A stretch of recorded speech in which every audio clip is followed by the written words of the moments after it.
একটা ডিম দিয়ে বাচ্চাদের খুব পছন্দের টিফিন রেসিপি আজকে আমি শেয়ার করছি। তো এই রেসিপিটা কিন্তু ঝটপট খুব সহজভাবে একটা মাত্র ডিম দিয়ে বানিয়ে নেওয়া যায়। তো বাচ্চারা কেন বড়রাও কিন্তু খুব বেশি পছন্দ করবে। এটা কিন্তু ভীষণ মজার রেসিপি। তো আশা করছি আমার আজকের এই ছোট সহজ রেসিপিটা ভালো লাগবে। তো যদি একটু ভালো লাগে তাহলে বলছি প্লিজ একটা লাইক করে দিও আর আমার চ্যানেলটাকে সাবস্ক্রাইব করে দিও এরকম সহজ নতুন রেসিপি দেখার জন্য। তো চলো রেসিপিটা শেয়ার করছি। তো প্রথমে দেখো একটা বাটির মধ্যে আমি একটা ডিম ফাটিয়ে নিচ্ছি। তো একটা ডিম দিয়ে কিন্তু ভীষণ মজার হয় এই রেসিপিটা। তো ডিমের মধ্যে এখন সামান্য 1 চিমটি লবণ দিয়ে দিচ্ছি। তারপর এখন দিয়ে দিচ্ছি 4 চামচের 4 চামচ চিনি। তো চিনিটা আমি মিক্সিং জারে গুঁড়া করে নিয়েছিলাম। তো এখানে গুঁড়া চিনিটাই দিলে ভালো হয়। তো এখন চিনি আর ডিমটাকে আমি ভালো করে মিশিয়ে নেব। তো চিনি আর ডিমটাকে কিন্তু ভালো করে মিশিয়ে নিতে হবে। মিশিয়ে নেওয়ার পর 1 থেকে 2 মিনিট এভাবে অনবরত ফেটিয়ে নিতে হবে। তো এভাবে অনবরত কিন্তু যত ভালো ফেটানো হবে ততই কিন্তু রেসিপিটা বেশি ভালো হবে। তো দেখো আমি 2 মিনিট ভালো করে ফেটিয়ে নিয়েছি। তো ফেটানো ভালো হলে কিন্তু রেসিপি অনেক বেশি টেস্টি হবে আর মজাদার হবে। তো এখন দিয়ে দিচ্ছি 1 কাপ ময়দা। তো এখানে আমি 4 কাপের 1 কাপ ময়দা দিয়েছি। তোমরা চাইলে আটা দিয়েও করতে পারো। তারপর দিয়ে দিচ্ছি আধা চামচ বেকিং পাউডার। তো এখানে বেকিং সোডা দিলে হবে না, বেকিং পাউডারটাই দিতে হবে। তো এখন আমি ময়দাটাকে মিশিয়ে নিচ্ছি।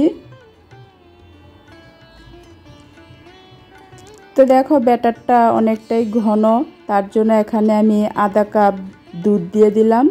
তো এখানে আমি জাল করা ঠান্ডা দুধ নিয়েছি। তোমরা চাইলে দুধের পরিবর্তে জলও দিতে পারো, তবে দুধ দিয়ে কিন্তু বেশি টেস্টি হয়। তো এখন এই ময়দাটাকে আমি ভালো করে গুলে একটা ব্যাটার তৈরি করে নেব। তো একদম পাতলা করলে কিন্তু হবে না। তো দেখো একদম পাতলাও করিনি আবার বেশি ঘনও করিনি, সেরকমই ব্যাটারটা তৈরি করে নিয়েছি। তো এখন দিয়ে দিচ্ছি 1 চামচ সাদা তেল। তোমরা চাইলে তেলের পরিবর্তে বাটার দিতে পারো, বাটার দিলে আরও বেশি ভালো হয়। তো সামান্য একটু দিয়ে দিলাম এলাচের গুঁড়া, যাতে ডিমের কোনো কাঁচা গন্ধ না হয় আর ফ্লেভারটা যাতে ভালো হয় খেতে। তো তেল আর এলাচ গুঁড়াটাকে আমি ভালো করে মিশিয়ে নিচ্ছি। তো দেখো সব কিছু আমার মেশানো হয়ে গেছে, ব্যাটারটা কিন্তু আমার পুরোপুরি রেডি। তো এখানে আমি 3টা ছোট বাটি নিয়েছি। তো তোমরা চাইলে কিন্তু 4 কাপও করতে পারো। তো বাটির মধ্যে আমি তেল ব্রাশ করে নিচ্ছি। তো এভাবে কিন্তু একটু সামান্য তেল ব্রাশ করে নিতে হবে। তো 4 কাপে করলে কিন্তু 4 কাপও একটু তেল ব্রাশ করে নিতে হবে। তো দেখো তেল ব্রাশ করে নেওয়ার পর এখন আমি ব্যাটারটা দিয়ে দিচ্ছি। তো বাটিগুলি কিন্তু একদম ভর্তি করে দিলে হবে না, বাটিগুলি অর্ধেক করে দিতে হবে ব্যাটারটা, কারণ এটা হয়ে যাওয়ার পর কিন্তু অনেক বেশি ফুলে ওঠে। তো দেখো বাটির মধ্যে কিন্তু আমি পুরোপুরি ভর্তি করে ব্যাটারটা দিচ্ছি না, অর্ধেক বাটি করে ব্যাটারটা দিয়ে দিচ্ছি।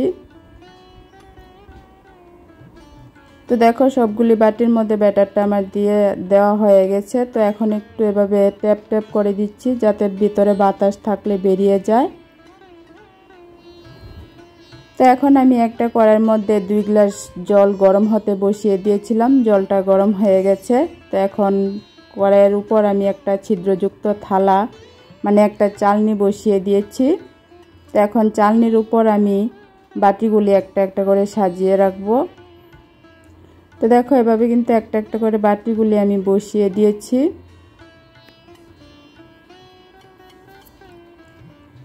তো বসিয়ে দেওয়ার পর এখন আমি উপর দিয়ে একটা কিচেন টাওয়াল দিয়ে দিচ্ছি। তোমরা চাইলে যে কোনো সুতির একটা কাপড় নিতে পারো। তো এভাবে কাপড়টা দিয়ে এখন উপর দিয়ে আমি ঢাকনাটা দিয়ে দিচ্ছি। তো এভাবে কাপড়টা দিলে কিন্তু ভিতরে ভাপটা কিন্তু বেরিয়ে যেতে পারে না, আর উপর থেকে যে বাষ্পের জলটা সেটা রেসিপিটার মধ্যে পড়বে না, তাহলে রেসিপিটা খুব বেশি ভালো হবে। বাষ্পের জলটা পড়লে কিন্তু রেসিপিটা ভালো হবে না। তো এভাবে দেখো আমি ঠিক 12 মিনিট বসিয়ে রেখেছিলাম মিডিয়াম আঁচে। তো 12 মিনিট পর আমি ঢাকনাটা উঠিয়ে নিলাম। তো দেখো একটার মধ্যে কিচেন টাওয়ালটা লেগে গিয়েছিল, তার জন্য এটা দেখো একটু ভেঙে গিয়েছে।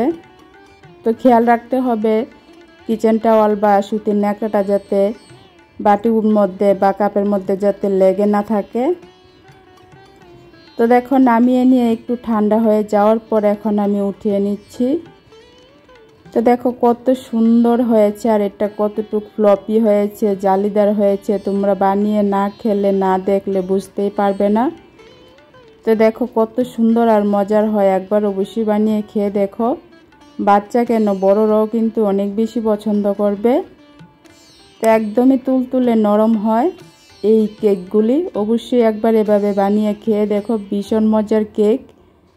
তো আবারও আরেকটা রেসিপি নিয়ে আসবো। আজকের জন্য টাটা।